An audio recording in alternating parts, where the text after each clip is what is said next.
Tapi itu kan nggak bisa langsung kan, ada yang dicicil segala macam. Sampai sekarang baru terkoleksi 8 triliun. Sebagian masih mau bayar cicilan, sebagian lagi masih dikejar. Tapi kita akan yang 50 T itu akan kekejar pelan-pelan ya. Hingga tadi soal DJP tahun 2026 itu bisa intip uang elektronik dan rekening digital gitu Pak. Itu tanggapan dari Kemenkyu seperti apa? Terus juga manfaatnya tuh sampai sekarang sih belum. Kalau itu kan kita nggak bisa men-tap mengambil langsung di sana kan, karena kan dunianya juga dunia lain kan di sana kan. Kalau uang digital biasa kan udah langsung kehitung kan, tapi kalau mau Anda bicara kripto segala macam kelihatannya masih belum akan dilakukan di tahun 2026, karena teknologi juga untuk sebagian orang pajak aneh kali. Itu kan advance sekali kan, kita masih menggunakan teknologi yang ada untuk mengumpulkan pajak yang konvensional, yang modern seperti itu belum, dan kelihatannya nggak segampang itu.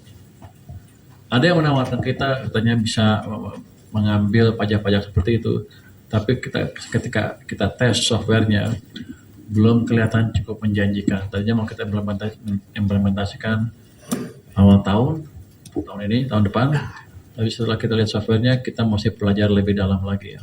Jadi nggak segampang itu. Oke teman-teman, udah ya, terima kasih atas perhatian teman-teman.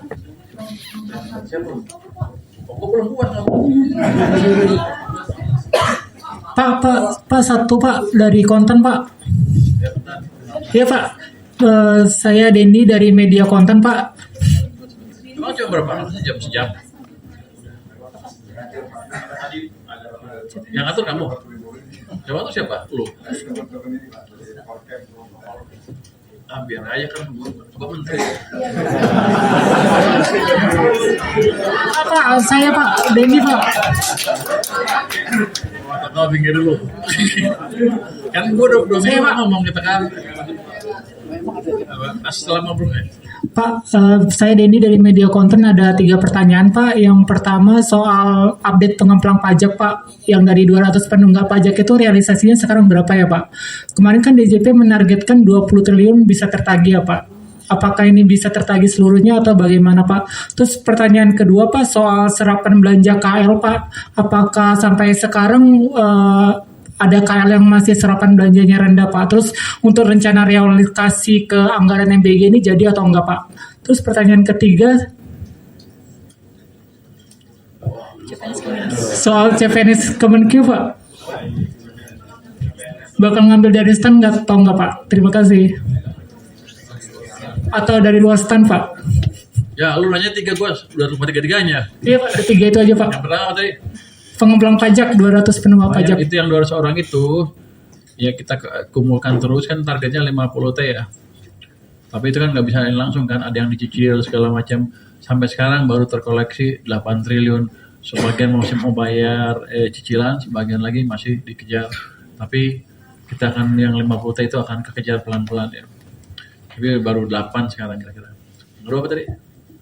Tapi yang target 20 triliun Pak bakal bisa tertagih berarti sampai akhir tahun ini. Kemarin kan DJP targetnya 20 triliun tertagih Pak. Kemungkinan besar tertagih. Mereka jangan main-main sama kita. Apalagi yang kedua? Soal serapan belanja KL Pak. Serapan belanja KL sudah kita pelajari kan, masih gerak nih. Cuman rata-rata masih sesuai dengan rencananya. Tapi ada juga beberapa yang sudah nyerah mengembalikan uang ke kita. Kita hitung-hitung ada 3,5 triliun yang dibalikin sampai dengan sekarang karena mereka nggak mau belanjain. Itu kementerian apa aja Pak? Itu rahasia. Nanti kalau dibilang mancing-mancing. Yang 3 soal CPNS Kemenkyu Pak, apakah dibuka di luar stand atau gimana? saya pikir akan terbuka ya, yang hybrid, ada stand, ada di luar stand. Kenapa kamu mau ngelamar sini? Ya, kita market berapa? Oh belum. Kalau pejabat pasti jawabnya begitu. Kami sudah minta formulir dari Pak RB, jadi kami nggak bisa jawab. Berapa mau rekrut lo? Nggak, lo merekrut berapa total? 279. Itu stand.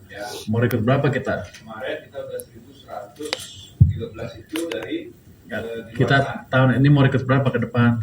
Untuk sementara yang baru kita itu 279, karena yang kemarin itu 1100 sudah dari yang di luar sana.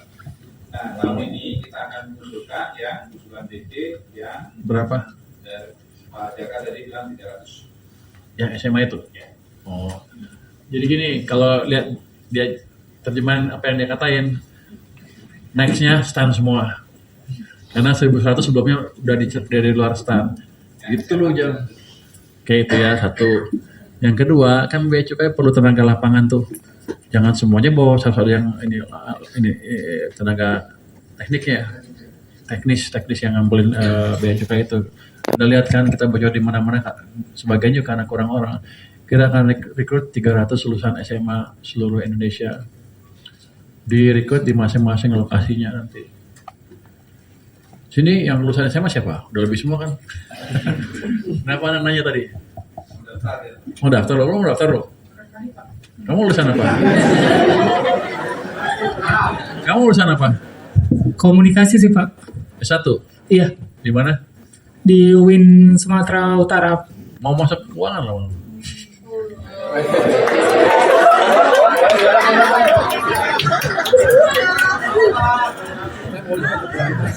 Bajunya paling rapi.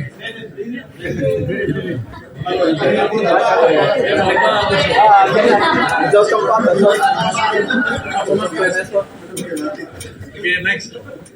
Lagi.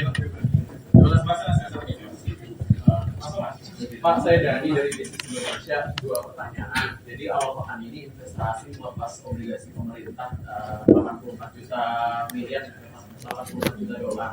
Nah itu sehingga harus masuk ke situ sepanjang 2025 itu jadinya sekitar US 25 juta ya Pak. Itu sangat rendah kalau misalkan dibandingkan sama periode yang sama tahun lalu. Kira-kira kalau asesmen Bapak itu sentimennya apa ya Pak yang menyebabkan hal itu?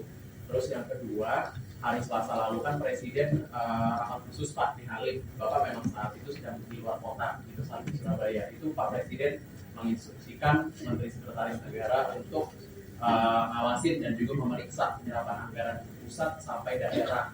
Nah, sebenarnya instruksi serupa itu disampaikan juga nggak sih Pak dari Presiden ke Bapak juga? Gitu. Dan mungkin kalau misalkan ke depan nanti Mensesnek akan terus memantau penyerapan belanja ya Pak ya, kita tahu juga masih kesusahan untuk akselerasi, itu seperti apa koordinasinya bagi tugasnya biar nggak overlap? Yang pertama market ya.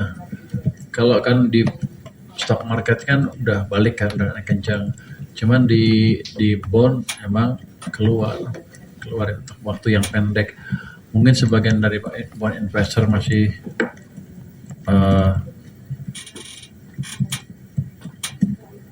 menunggu gimana sih sebetulnya